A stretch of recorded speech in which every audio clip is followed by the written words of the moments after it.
Hello friends, welcome to make my exam. This is doctor Deepak Yadav और आज मैं अपनी मॉडर्न हिस्ट्री लेक्चर सीरीज का आखिरी लेक्चर आपके सामने पेश करूंगा। आज हम बात करेंगे किस तरह से आपने देखा पिछले लेक्चर्स में किस तरह से एक प्लान आता है जिसका नाम था क्रिप्स मिशन, वो फेल होता है, राजगोपालाचारी फॉर्मूला फेल होता है। आज हम बात करेंगे किस तरह से एक नया प्लान इंडिया में आता है, उसके बाद उसके फेल होने के बाद माउंटबेटन प्लान आता है और किस तरह से भारत और पाकिस्तान दो सेपरेट डोमिनियन बनते हैं। तो आज हम दो प्लान्स की बात करेंगे। सबसे पहला हम बात करेंगे कैबिनेट मिशन प्लान 1946, उसके बाद माउंटबेटन प्लान और finally Indian Independence act of 1947। तो शुरुआत करते हुए सबसे पहले मैं आपको बताना चाहूंगा, आपको याद होगा पिछले लेक्चर में जो एक कॉन्स्टिट्यूशनल डेडलॉक की स्थिति आ चुकी थी जहां पर कि इंडियन नेशनल कांग्रेस और मुस्लिम लीग किसी बात पर राजी नहीं हो पा रहे थे।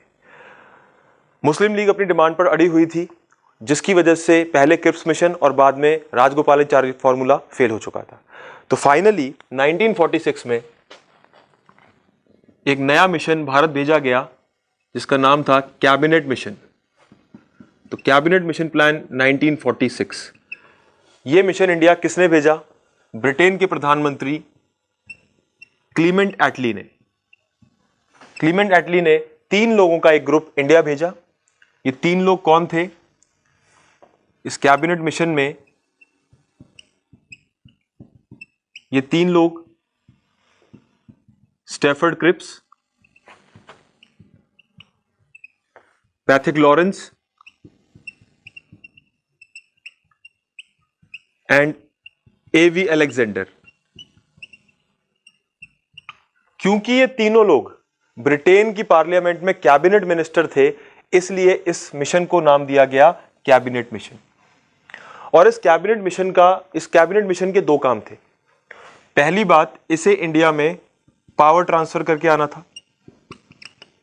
ब्रिटिशर्स के बाद वहां कौन संभालेगा, कौन पावर देखेगा? Power transfer. दूसरा, जो कॉन्स्टिट्यूशनल डेडलॉक इंडिया में चल रहा था उस वक्त, उसे रिजॉल्व करना था। तो इस 2 मकसद के साथ कैबिनेट मिशन प्लान को इंडिया भेजा गया था। जब ये लोग इंडिया पहुंचते हैं, 1946 की बात है, उस टाइम पर कैबिनेट मिशन प्लान के कुछ पॉइंट्स हैं जो मैं आपके सामने रखना चाहूंगा कि कैबिनेट मिशन प्लान ने क्या कहा इस कॉन्स्टिट्यूशनल डेडलॉक को रिजॉल्व करने के लिए और पावर ट्रांसफर करने के लिए। तो सबसे पहला पॉइंट कैबिनेट मिशन प्लान का था कि कैबिनेट मिशन ने सीधा सीधा पाकिस्तान की फॉर्मेशन को डिनाई किया। उन्होंने कहा कि एक फुल फ्लैज पाकिस्तान नहीं बनना चाहिए। फुल फ्लैज पाकिस्तान की फॉर्मेशन को उन्होंने मना किया। दूसरी चीज, इस प्लान में कहा गया कि जो ज्योग्राफिकली सिमिलर एरियाज हैं उनको अलग अलग ग्रुप्स में बांट दो, यानी कि इंडिया में कर दो ग्रुपिंग। स्टेट्स को कैसे बांटो? 3 ग्रुप्स बना दो, ए, बी और सी। और जो ज्योग्राफिकली जो एक जैसे इलाके हैं, एक जैसे प्रोविंसेस हैं, उन्हें एक ग्रुप में डालो। जैसे ग्रुप ए में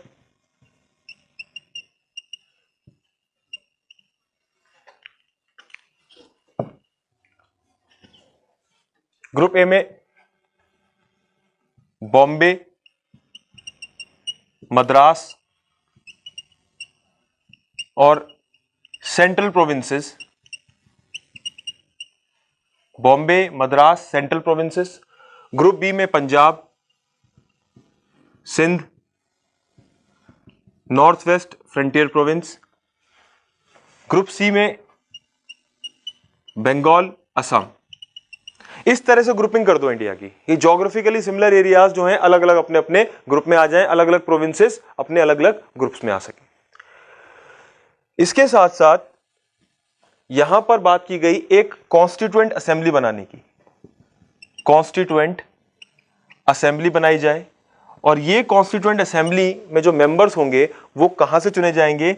जो प्रोविंशियल असेंबलीज हैं, अलग अलग प्रोविंसेस की जो असेंबली हैं, वहां से मेंबर चुने जाएंगे कॉन्स्टिट्यूएंट असेंबली में। और ये कॉन्स्टिट्यूएंट असेंबली क्या करेगी? ऑफ कोर्स ये कॉन्स्टिट्यूशन बनाएगी।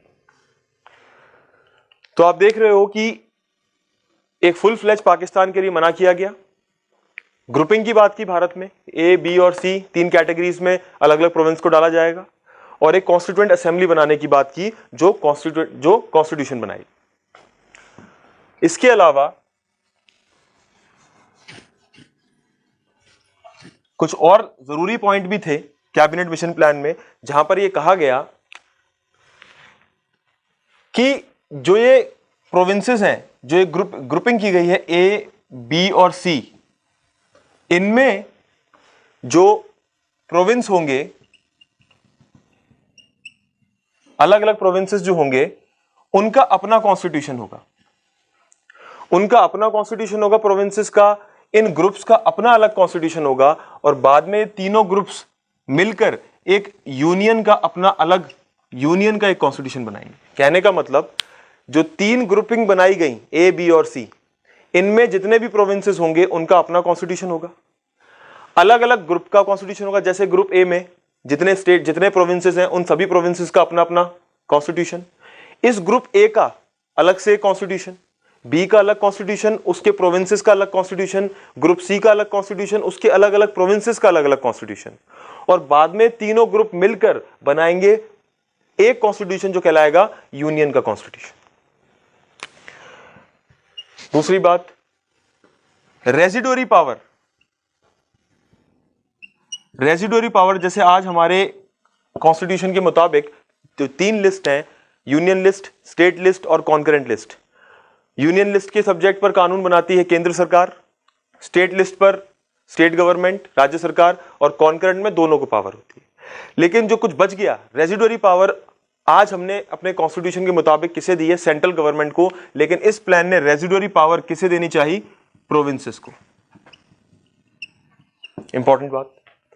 उसके बाद एक और चीज उस प्लान ने कही कि जितने भी प्रिंसली स्टेट्स हैं, प्रिंसली स्टेट्स, वो ब्रिटिश पैरामाउंट्सी के अंदर रहने की अब उन्हें कोई जरूरत नहीं है। मतलब ब्रिटिशर्स के अंडर उन्हें रहने की कोई जरूरत नहीं है। वो चाहे तो किसी भी सक्सेसर गवर्नमेंट के साथ हाथ मिला सकते हैं जो आगे बनेगी।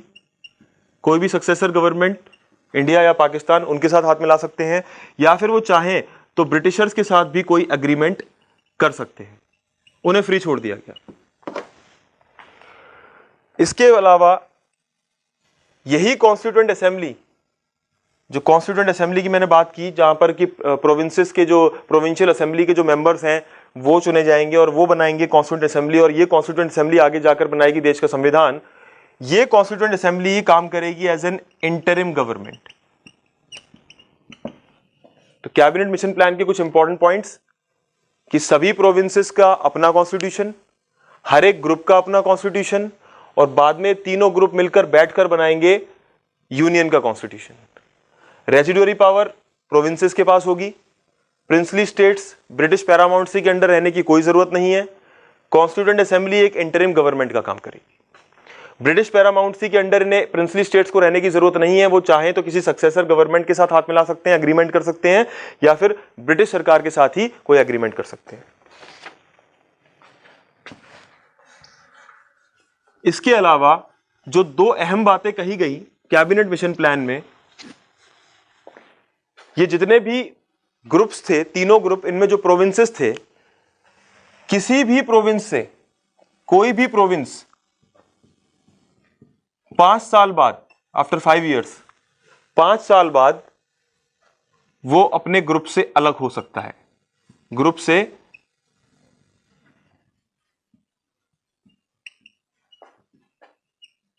अपने ग्रुप से अलग हो सकता है, और ये 5 साल बाद। और 10 साल बाद आप चाहो तो अपने ग्रुप या यूनियन के कॉन्स्टिट्यूशन को चेंज करने की मांग कर सकते हो। यहां पर यह बात समझने वाली है कि 5 साल बाद कोई भी प्रोविंस अपने ग्रुप से अलग हो सकता है, और 10 साल बाद कोई भी ग्रुप या यूनियन, कोई भी प्रोविंस ग्रुप या यूनियन के कॉन्स्टिट्यूशन को बदलने की मांग कर सकता है। इस चीज को पूरी तरह से सपोर्ट किया मुस्लिम लीग ने। अब जो आप ये ग्रुपिंग देख रहे हैं कि ये पूरी जो ABC ग्रुप, अलग अलग कॉन्स्टिट्यूशन, अलग अलग लेवल पे, इस ग्रुपिंग का इंटरप्रिटेशन अलग अलग तरीके से किया गया। For example, Indian national Congress का इंटरप्रिटेशन अलग था, मुस्लिम लीग का इंटरप्रिटेशन अलग था। मुस्लिम लीग के मुताबिक ये जो ग्रुपिंग थी दैट इज कंपल्सरी, जबकि इंडियन नेशनल कांग्रेस के मुताबिक ये ग्रुपिंग वॉज नॉट कंपल्सरी। अब मुस्लिम लीग इस ग्रुपिंग को कंपल्सरी कहने पर दबाव क्यों दे रही थी? ताकि जब चाहो अलग हो जाओ, क्योंकि मैंने आपको बताया 5 साल बाद आप अलग हो सकते हो और इन्हें सेपरेट स्टेट बनाना था, इसलिए ये ग्रुपिंग को कंपल्सरी कह रहे थे ताकि ये जब चाहें तब सेपरेट हो जाए, अलग हो जाए। लेकिन कांग्रेस का ऐसा मानना नहीं था। अब क्या होता है, जुलाई 1946 प्रोविंशियल असेंबली के इलेक्शन आ जाते हैं। प्रोविंशियल असेंबली इलेक्शन, ये इलेक्शन क्यों जरूरी थे? क्योंकि इसी असेंबली इलेक्शन से ही कॉन्स्टिट्यूएंट असेंबली के मेंबर चुने जाएंगे, तो इसलिए इलेक्शन बहुत जरूरी थे। लेकिन मुस्लिम लीग ने इन इलेक्शंस का किया बायकॉट कि हम इन इलेक्शन में पार्टिसिपेट नहीं करेंगे, क्योंकि उन्होंने कहा था कि ये ग्रुपिंग कंपलसरी होनी चाहिए, लेकिन इंडियन नेशनल कांग्रेस ने कहा कि कंपलसरी नहीं होगी।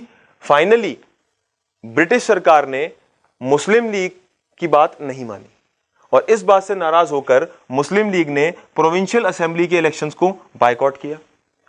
इंडियन नेशनल कांग्रेस ने उसमें हिस्सा लिया और 1946 में जवाहरलाल नेहरू ने पहली इंटरिम गवर्नमेंट बनाई। तो पहली सरकार बनी इंटरिम गवर्नमेंट जवाहरलाल नेहरू।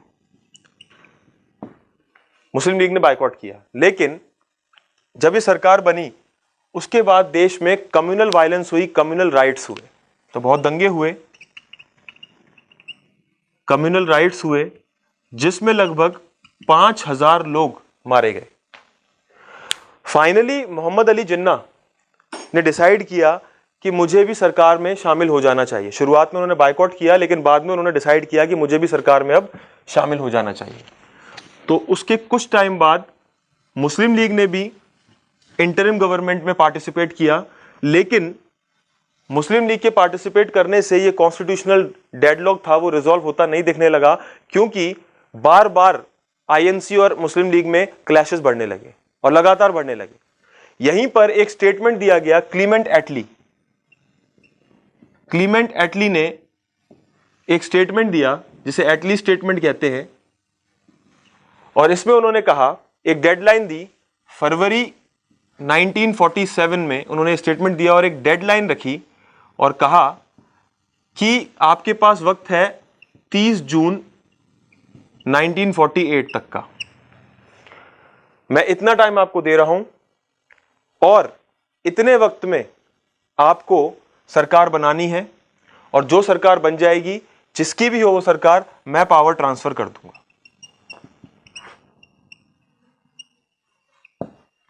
यहां उन्होंने पावर ट्रांसफर करने की बात की। साथ ही साथ लॉर्ड माउंटबेटन को भारत का नया वायसरॉय बनाकर भेजा गया, न्यू वायसरॉय। क्योंकि कैबिनेट मिशन प्लान की अगर मैं बात करूं तो कैबिनेट मिशन प्लान के जरिए जो इंटरिम गवर्नमेंट भारत में बनी, वहां एक डेडलॉक रिजॉल्व होता दिखाई नहीं दिया, क्योंकि मुस्लिम लीग और इंडियन नेशनल कांग्रेस के बीच बार बार क्लैशेस आ रहे थे। तो क्योंकि कोई डेडलॉक रिजॉल्व होता नहीं दिखा, तब जाकर क्लीमेंट एटली ने स्टेटमेंट दिया और लॉर्ड माउंटबेटन 1947 में भारत के वायसरॉय बने। अब बात करते हैं आखिरी प्लान जिसने भारत का बंटवारा किया, हिंदुस्तान का बंटवारा किया, जिसका नाम है माउंटबेटन प्लान। तो लॉर्ड माउंटबेटन एक नया प्लान लेकर आए 1947 में, जिसे नाम दिया गया माउंटबेटन प्लान 1947। अब लॉर्ड माउंटबेटन ने कहा कि भाई ये प्लान मैं बना रहा हूं और ये आपको मानना होगा, मुस्लिम लीग को भी और इंडियन नेशनल कांग्रेस को भी। सबसे पहली चीज जो इस प्लान में कही गई कि फ्रीडम जो मिलेगी आपको, आजादी जो मिलेगी, वो बिना बंटवारे के मिल ही नहीं सकती। जो आपका कॉन्स्टिट्यूशनल डेडलॉक अभी चल रहा है, जो इशू चल रहा है, मुझे नहीं लगता कि बिना पार्टीशन के आजादी मिल सकती है। तो पहली चीज तो उन्होंने क्लियर की कि आजादी मिलेगी लेकिन पार्टीशन के साथ। दूसरी चीज, पार्टीशन होगा तो 2 डोमिनियंस बनेंगे, 2 कॉन्स्टिट्यूएंट असेंबली बनेगी और उसके बाद पावर ट्रांसफर होगी।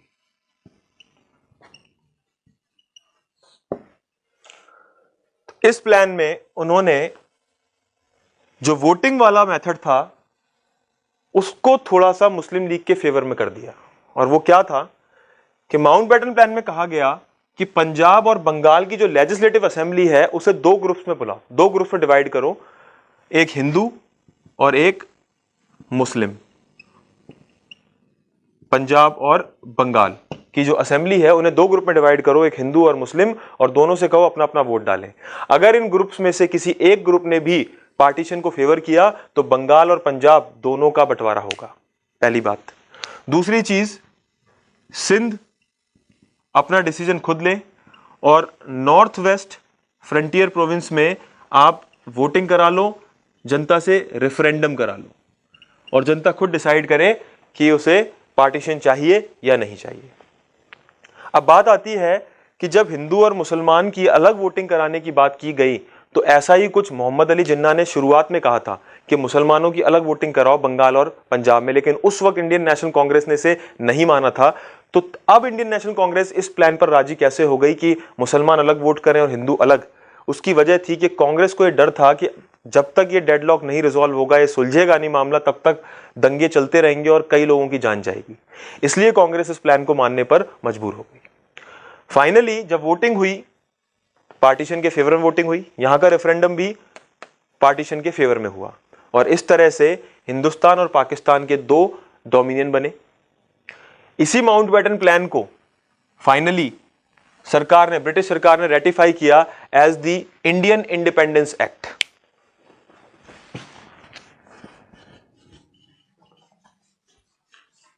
तो फाइनली आखिरी टॉपिक की मैं बात करता हूं, इंडियन इंडिपेंडेंस एक्ट।